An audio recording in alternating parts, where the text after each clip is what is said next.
Hello student, সবাইকে স্বাগত মাস two ফিউচারের পক্ষ থেকে। আজকে আমাদের পদার্থবিজ্ঞানের দ্বিতীয় ক্লাস। আচ্ছা, জড়তা এবং বল নিয়ে আলোচনা।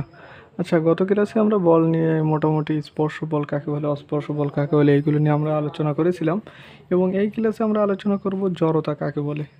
ঠিক আছে, জড়তা। আচ্ছা, জড়তার সংজ্ঞাটা এটা কিন্তু মোটামুটি নিউটনের একটা প্রথম সূত্র। ঠিক আছে, এখানে দেখো আমি লিখেছি যে বল প্রয়োগ না করা পর্যন্ত স্থির বস্তু স্থির থাকবে এবং সমবেগে চলতে থাকা বস্তু সমবেগে চলতে থাকবে। এটা কিন্তু নিউটনের প্রথম সূত্র। আসলে তোমরা বুঝতে পারছো কিনা আমি বলেছি এখানে বলা আছে যে বল প্রয়োগ না করা পর্যন্ত স্থির বস্তু স্থির থাকবে এবং সমবেগে চলা বস্তু সমবেগে চলতে থাকবে। আসলে দেখো যে আমার কাছে একটি পাথর আছে। আচ্ছা, এই পাথরটাকে যদি আমি বল প্রয়োগ না করি, আমি সারা জীবনেও তাকে বল প্রয়োগ করলাম না, তিনি কিন্তু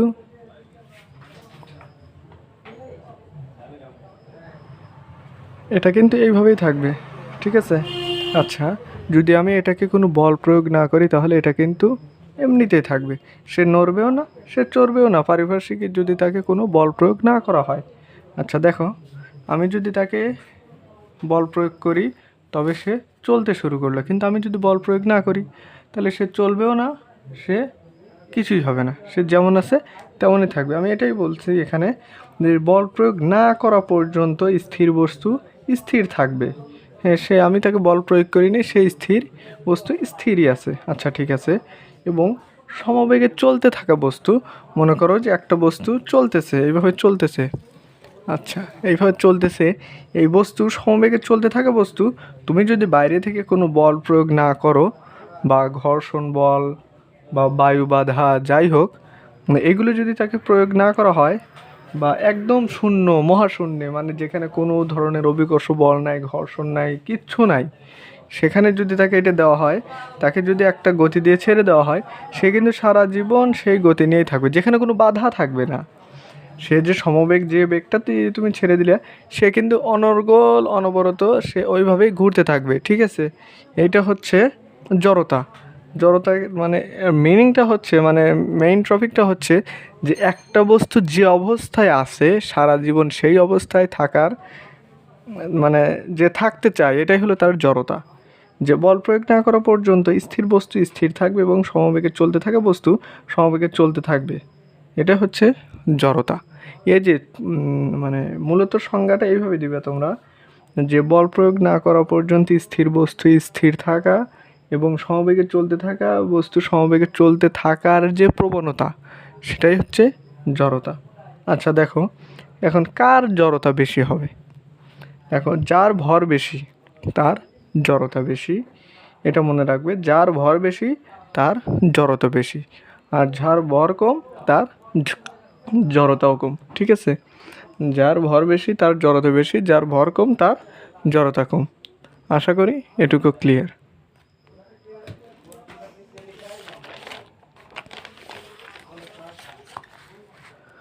আচ্ছা, এখানে দেখো আমি একটা প্রশ্ন লিখছি যে বস্তুর জড়তা পরিমাপ করা হয় কিসের সাহায্যে?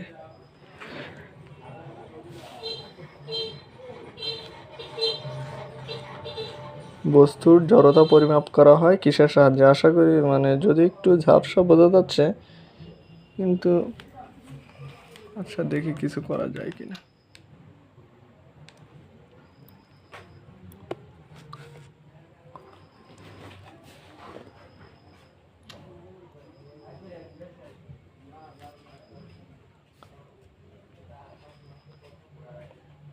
আচ্ছা দেখি, মোটামুটি যেমনটা বোঝা যাচ্ছে, আসলে কারেন্ট নাই তো আমি অন্য লাইট দিয়ে আসলে ভিডিও করতেছি।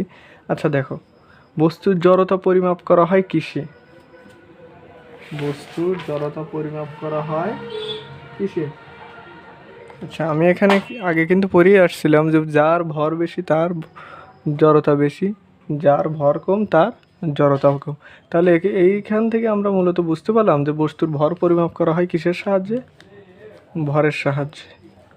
ঠিক আছে, আশা করি একটু ক্লিয়ার। আচ্ছা, এই যে জড়তা, যে একটা বস্তু যে অবস্থায় আছে সেই অবস্থায় থাকার, সারা জীবন সেই অবস্থায় থাকার যে প্রবণতা তাকে জড়তা বলে। আচ্ছা, এই জড়তা আবার দুই প্রকার, একটা হচ্ছে গতি জড়তা আর একটা হচ্ছে স্থিতি জড়তা। ঠিক আছে, এই জড়তা আবার দুই প্রকার, একটা হচ্ছে স্থিতি জড়তা এবং গতি জড়তা। আচ্ছা দেখো, এই গতি জড়তা কি? আচ্ছা, তোমরা এটা গতি জড়তার সাথে আমরা সর্বদাই মনে করে জড়িত, কিন্তু আসলে আমরা জানি না যে এটা গতি জড়তা। আচ্ছা দেখো, আমি একটু বলি যে চলতে থাকা বাস, মনে করো যে একটা বাসের মধ্যে তুমি বসে আছো, বাসটা চলতেছে, নীরবে চলতেছে, চলুক, তুমি নিজের মতো বসে আছো। আচ্ছা, চলতে থাকা বাস হঠাৎ করে যদি ব্রেক করে তাহলে আমরা সামনের দিকে ঝুঁকে যাই। এটা তোমরা সবাই যাও, শুধু আমি না, এটা সবাই যায় যে আমরা যদি বাস বাস চলতেছে, আমরা যদি বাসের মধ্যে বসে থাকি বা দাঁড়িয়ে থাকি, তাহলে আমরা বাস যদি ড্রাইভার সাহেব হঠাৎ করে ব্রেক করেন তাহলে আমরা সবাই সামনের দিকে ঝুঁকে পড়ি। এটা তো কমন, কিন্তু কেন ঝুঁকে পড়ি আসলে আমরা এটা জানি না। আচ্ছা, এই যে আমরা যে দেখো, এই যে আমরা এখানে, আমি এই যে একটা ছবি রেখে বলছি যে আমরা এইভাবে বাসে বসে থাকি, কিন্তু যখন ড্রাইভার সাহেবটা ব্রেক করেন তখন এইভাবে চলে যাই, মানে আমরা একটু সামনে চলে যাই। কেন চলে যাই দেখো, আসলে আমরা বাস যখন চলতেছে আমাদের পুরো শরীরটাও কিন্তু চলতেছে। ঠিক আছে, বাসের সাথে সাথে আমাদের পুরো শরীরও চলতেছে, কিন্তু বাসের সাথে আমরা যে বসে আছি, আমাদের এই যে কোমর, এই কোমরটা কিন্তু বাসের সাথেই আছে, কিন্তু আমাদের এই যে বডি, আমাদের পেট থেকে মাথা পর্যন্ত, এটা কিন্তু আর বাসের সাথে নেই। এটা কিন্তু আমরা শুধু কোমর আমাদের বাসের সাথে আমরা বসে আছি। আচ্ছা, বাস থেমে যাওয়ার সাথে সাথেই আমাদের কোমর থেমে যাবে, কোমর যেহেতু বাসের সাথে আছে কোমর থেমে যাবে, কিন্তু আমাদের এই যে শরীর, এটা তো আর বাসের সাথে নাই, বাসের সাথে কোনো সংস্পর্শে নাই। তখন আমাদের এই শরীরটা ওই যে সমবেগে চলতে থাকে, সমবেগে মানে বল প্রয়োগ না করে সমবেগে চলতে থাকবে। এই জন্য আমার শরীরটাও চায় যে আমি সমবেগে সারা জীবন চলতে থাকবে। এই জন্য সে মানে আমার কোমর থেমে গেছে কিন্তু আমার শরীর থামতে চায় না, সামনে ঝুঁকে যায়, মানে সে যাবেই, তুমি তাকে ঠেকাও সে যাবেই, কিন্তু যাওয়া তো আর যায় না। এই জন্য যদি চলন্ত গাড়ি ব্রেক করে তাহলে আমরা যে যে অংশ, এই যে আমরা যখন বাসের মধ্যে বসি, বাসে আমরা যে অংশ আমাদের বাসের সাথে লেগে থাকে, আচ্ছা বার যখন ব্রেক করে তাহলে আমাদের শরীরের ওই অংশ থেমে যায়, কিন্তু আমাদের শরীরের যে অবশিষ্ট অংশ আছে সেটা কিন্তু আর থামতে চায় না, সে সামনে যেতে চায়। সে বাস ব্রেক করার পরেও আমাদের কোমরটা থেমে যায় যদি আমরা বসে থাকি, কিন্তু আমাদের এই যে বুক, মাথা, এটা কিন্তু সামনে ঝুঁকে পড়ে। এটা হচ্ছে গতি জড়তার উদাহরণ। আচ্ছা, স্থিতি জড়তা দেখো, আশা করি তোমরা এটা বুঝতে পারছো 100%, আমার মনে হয়। আচ্ছা দেখো, এরপরে হচ্ছে স্থিতি জড়তা। আচ্ছা, স্থিতি জড়তা থেমে থাকা বস্তু, সরি এখানে একটা কাটা গেছে। আচ্ছা, থেমে থাকা গাড়ি হঠাৎ করে চলতে শুরু করলে আমাদের শরীর পিছনের দিকে ঝুঁকে পড়ে। এটা তোমরা সবাই অহরহ জানো যে আমরা বাসে উঠি, অটো ভ্যানে উঠি, যাইতেই উঠি না কেন, হুন্ডায় উঠি, হঠাৎ সে গাড়িটা থামে আসে, কিন্তু হঠাৎ করে যদি তাকে চালানো হয় তাহলে আমরা পিছনের দিকে ঝুঁকে থাকি। এই দেখো, আমরা মনে করছিলাম যে এটা আমরা সিটে বসে আছি, স্বাভাবিকভাবে এটা সিটে বসে আছি, কিন্তু যখন গাড়ি শুরু করে তখন আমাদের শরীরটা পিছনের দিকে চলে যায়, তাই না? এটা তোমরা সবাই পরিচিত, কিন্তু এইটা যে স্থিতিজড়তা আসলে এইটা আমরা কেউ জানি না, তাই না? আসলে এইটা যে স্থিতিজড়তা আমরা এটা কখনো চিন্তাও করিনি। আচ্ছা, এরপরে আশা করি এটা বুঝতে পারছো যে হঠাৎ গাড়ি যদি চলতে শুরু করে তাহলে আমাদের শরীরটা, মানে আমাদের শরীর তো আর চলতে চায় না, আমাদের যে কোমর, যে আমাদের এই সিটের সাথে লাগা থাকে, যে সিটের সাথে লাগা থাকে, এটা কিন্তু গাড়ি চললে এটাও কিন্তু চলবে, কিন্তু আমাদের শরীর চলতে চায় না, আমাদের শরীর যেমন আছে তেমনই থাকতে চায়। এই কারণে আমাদের শরীর এদের পিছনের দিকে, মানে আমাদের কোমর তো সামনে চলে যায় আর আমাদের শরীরটা পিছনে চলে যায়। এইটা হচ্ছে স্থিতি জড়তা। ঠিক আছে, আশা করি এটাও বুঝতে পারছো আমার মনে হয়। আচ্ছা দেখো, এরপরে আমি একটা নৈবিত্তিক আনছি যে নিউটনের প্রথম সূত্র হতে কোন দুটির ধারণা পাওয়া যায়। নিউটনের প্রথম সূত্র কি? আমিও যে প্রথমেই বলছিলাম যে বল প্রয়োগ না করলে একটা স্থির বস্তু স্থির থাকবে এবং সমবেগে চলতে থাকে বস্তু সমবেগে চলতে থাকবে। এটাই হচ্ছে নিউটনের প্রথম সূত্র। ওই জড়তায় বুঝাতে গিয়ে আমি বলছিলাম এটা নিউটনের প্রথম সূত্র। আচ্ছা দেখো তো, তাহলে ওখানে কী বুঝেছিলাম যে বল, এই যে বল প্রয়োগ না করলে, তাহলে বল আছে ওখানে, আচ্ছা বল প্রয়োগ না করলে স্থির বস্তু স্থির থাকবে, আচ্ছা ঠিক আছে, এবং সমবেগে চলতে থাকা বস্তু সমবেগে চলতে থাকবে, ঠিক আছে।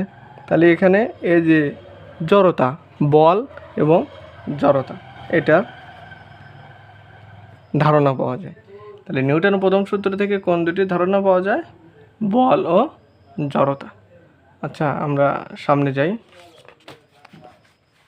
দেখো এখানে বল নিয়ে আমি একটু কিছু মানে কয়েকটা নৈবিত্তিক আনছি। আচ্ছা দেখো,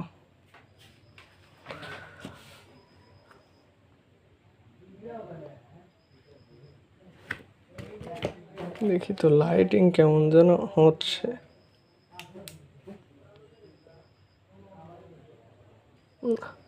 এমনই থাক, দেখো আর অল্প কিছু সময় ক্লাস হবে। দেখো বল নিয়ে আমি একটা একে যে 3টা নৈবিত্তিক আনছি। দেখো যে যা প্রয়োগ করলে স্থির বস্তু চলতে শুরু করে তাকে কি বলে? অবভিয়াসলি বল বলে। আমরা জানি যে যা প্রয়োগ করলে স্থির থাকা বস্তু চলতে শুরু করে এবং চলা বস্তুর উপর বল প্রয়োগ করলে সেটা বেগের পরিবর্তন ঘটে, তাকে কি বলে? বল বলে। আচ্ছা স্পর্শ বল কোনটি? স্পর্শ বল হচ্ছে ঘর্ষণ বল। এখন স্পর্শ বল কাকে বলে এটা যদি জানতে চাও তাহলে আমি আগের ভিডিওতে স্পর্শ বল সম্পর্কে আলোচনা করা আছে, তোমরা চাইলে ওইটা দেখে নিতে পারো, তোমাদের অনেক ভালো হবে। আচ্ছা দেখো তারপরে একটু বুঝাই। মনে করো এটা একটা টেবিল, এই টেবিলের উপর একটা বল এটা গড়িয়ে যাচ্ছে। আচ্ছা তুমি এখানে বল প্রয়োগ করলে, এই যে দেখো তুমি যে বল প্রয়োগ করলে, তোমার বল প্রয়োগ এবং এই বস্তুর মাঝে একটা স্পর্শ হলো। স্পর্শ না হলে তো আর তুমি তাকে বল প্রয়োগ করতে পারছিলে না। এই যে এখানে দেখো স্পর্শ হয়েছে, এই যে তুমি যাকে স্পর্শ করে যে বল প্রয়োগ করলে এটা হচ্ছে স্পর্শ বল। আর দেখো এই যে গাড়ি যে যাচ্ছে, আর এই যে এখানে দেখো এই যে এই টেবিলের সাথে ঘর্ষণ হচ্ছে, মানে স্পর্শ হচ্ছে, তাই না? এই স্পর্শ, এই জন্য হচ্ছে ঘর্ষণ বল হচ্ছে স্পর্শ বলের উদাহরণ বা স্পর্শ বল। পরেরটা দেখেন, নীরব খেলনা গাড়ি টেনে নিয়ে যাওয়ার সময় একটি টান বল প্রয়োগ করলো। অবভিয়াসলি যখন তুমি কোনো কিছুই টেনে নেবে, যদি এখানে খেলনা গাড়ির কথা আসছে, তুমি যে কোনো কিছুই যদি টেনে নাও অবশ্যই তোমাকে একটা টান বল দিতে হবে। আচ্ছা এই যে টান বল প্রয়োগ করলে, এই টান বলটা আসলে প্রয়োগকৃত বল, কোন বলটি কোন বল? এই যে তুমি টান দিলে, স্পর্শ করে টান দেওয়া নাই, অবভিয়াসলি স্পর্শ করছো তাকে, স্পর্শ করে টান দিছো, আর এই টান বলটা হচ্ছে স্পর্শ বল।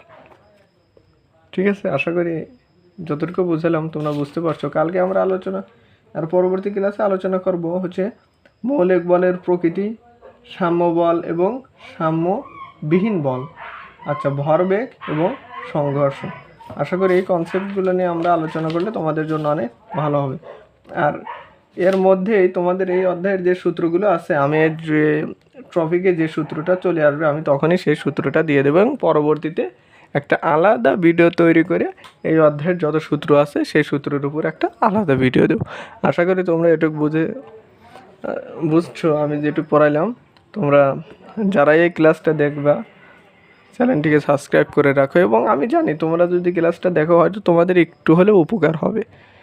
আচ্ছা যাই হোক, তোমরা চ্যানেলটিকে সাবস্ক্রাইব করে এবং তোমার বন্ধুদের শেয়ার করো এবং পাশে থাকা বেল আইকনটি তোমরা ক্লিক করে রেখে দিও। আসলে সাবস্ক্রাইব করতে তো আর তোমাদের কোনো অসুবিধা হবে না, কোনো টাকাও লাগবে না। আশা করি তোমরা সবাই সাবস্ক্রাইব করে রাখো যেন আমি যে কোনো ভিডিও দিলে তোমরা সেটা দেখতে পারো। সবাই ভালো থাকবে। আসসালামু আলাইকুম।